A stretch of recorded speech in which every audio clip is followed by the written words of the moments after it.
it's truly a wake-up call for my family and a wake-up call for the people that love us, because they're like, whoa, wait a minute, it's different.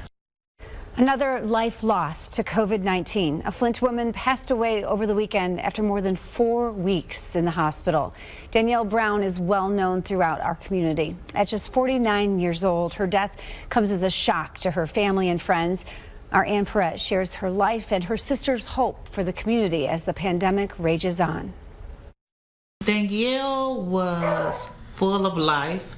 Danielle never met a challenge that she didn't think she could conquer. So even if it was scaling the side of a mountain. That's how Tamika Brown says her big sister handled people too. She says Danielle mothered her community. She didn't have any children of her own, but Brown says Danielle probably took care of nearly 1 million kids throughout her 49 years of life in Flint.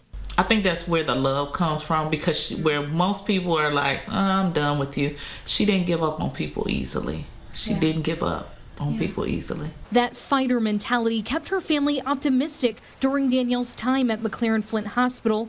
Brown says her sister tested positive for COVID-19 around Thanksgiving. They're not sure where she contracted the virus, but it quickly turned into double pneumonia. Just a few days later, she'd be admitted to the hospital, where Danielle stayed until she passed on Saturday, January 2nd. We are so grief-stricken that we can't even digest the magnitude of everything.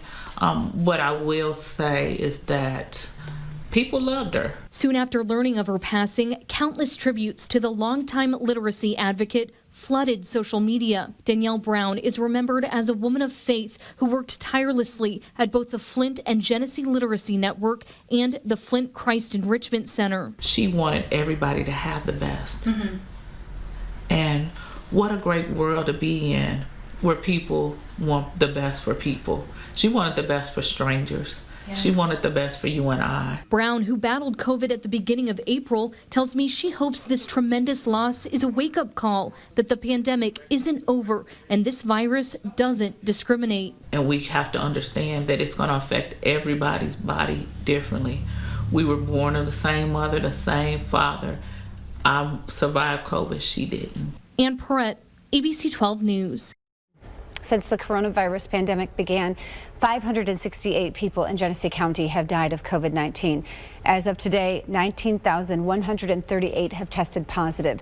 And these aren't just numbers, they're people like Danielle Brown.